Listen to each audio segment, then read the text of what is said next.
Well, let's jump into the rock news and see what the heck is going on in the world of rock and roll. Looks like Leonard Skinner has a brand new record deal with that Italian label, Frontiers SRL. Their first release on that label is going to be celebrating 50 years live at the Ryman. It's a special live album and DVD of the band's historic 50th anniversary concert, which took place back in November of 2022. And the band says 50 years of Leonard Skinner. Wow.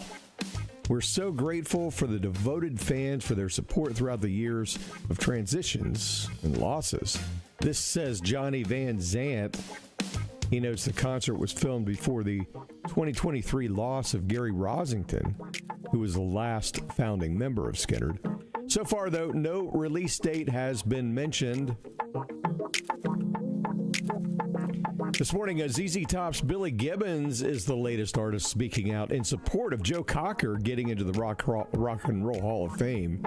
Gibbons, who was inducted into the Rock Hall in 2004, says in a statement that Cocker's nomination this year is good news in view of the monumental recordings that have been released and amazing performances delivered over the course of his lengthy career. Gibbons said he met Cocker when he appeared at ZZ Top's Rompin' Stompin' Barn Dance and Barbecue a long time ago. That was back in 1974. Suffice it to say, Joe is one of a kind, the very embodiment of rock and roll in terms of talent and spirit. Let's get him inducted. I agree. Shame they have to wait until people pass away to do it, though, you know. Gibbons' statement follows Paul McCartney's public support for Cocker's induction. The Beatles legend released a letter calling Cocker a great man and a fine singer whose unique style made for some fantastic performances. Cocker, who passed away in 2014, has been eligible for the Rock Hall since 1989. And Ringo Starr's kids, well, they're sick and tired of hearing their daddy talk about retirement because they know he has no plans to follow through. Ringo says, sometimes when I finish a tour, I'm like, that's the end for me. And all my children say, oh, Dad, you've told us that for the last 10 years. And they get fed up with me. Well, you can imagine, I mean, those thoughts have to cross his mind. He's 84. Can you believe that? Ringo has 3 kids with his late ex-wife, Maureen. He says, I do feel, oh, that's got to be enough. And then I get a phone call. Ringo, we've got a few gigs if you're interested. And he says, okay, we're off again. You can't stop the guy, right? And Ringo, who just released a brand new country album called Look Up in January, well, he's ready to be off again. Get ready to hit the road. You can find a complete list of dates at ringostarr.com. It's been years since Queen has released any new material, but that could be changing. In a new interview with Mojo, guitarist Brian May suggests that new music is not out of the question. May says, I think it could happen. Both Roger Taylor and I are constantly writing and coming up with ideas and doing things in our studio. He adds, I could have the beginning of a Queen song right now there in front of me. It's just whether or not the idea reaches maturity or not. It's whether that seed can grow. Queen released their final album, Made in Heaven, in 1995, which was 4 years after Freddie Mercury had passed away.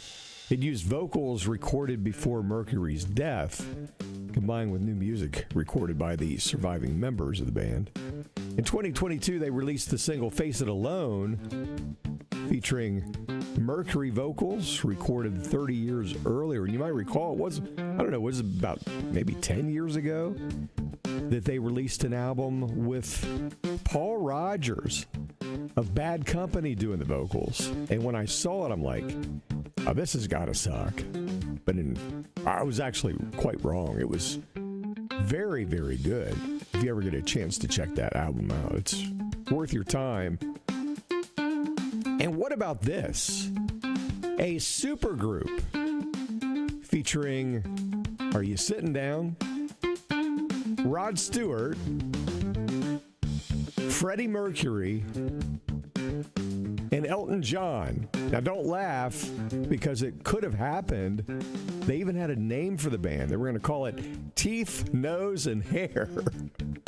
Listen to this, and you'll hear more about it. When you hung out with Elton John, yeah, and you guys became very close, yeah. And in fact, I read this story where you guys were going to start a maybe I read it in your book. The super group was going to be you, Elton John, and Freddie Mercury. Yeah. Like, that was close to becoming a reality. Teeth, Nose, and Hair, we were going to call it. It would have been great, though. Well, I mean, can you imagine the music that would have come out of that? Oh, tremendous. Do you ever lay in bed and go, boy, I wish that would have happened? No, never. It would never have happened. It was just one of those, after we'd taken too much wine. But why wouldn't it happen? Why aren't there more super groups? Why don't guys like you why don't you and Elton John collaborate? Get together one night and see what you come up with. Well, I was with Elton just the weekend before last, and it was like a love fest. He was so unbelievably kind to me. He went up on stage and he dedicated a song to me.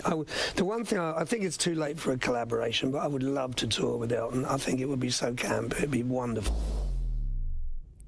And there you go. It could have happened. You can find these classic rock news updates now on TikTok, YouTube, and the ClassX Radio Facebook page. We're also over on X, Gab, and Truth Social. Just be sure to like, share, and subscribe, and follow. Discover classic deep rock tracks, B-sides. They're all at ClassXRadio.com. And if you want to listen live, you can do so through our TuneIn channel or our very own mobile app that's on your app store. Just search for ClassX or ClassX Radio. ClassX Radio. We are rock radio for baby boomers and Gen Xers. We'll do it again next time, right here on ClassX.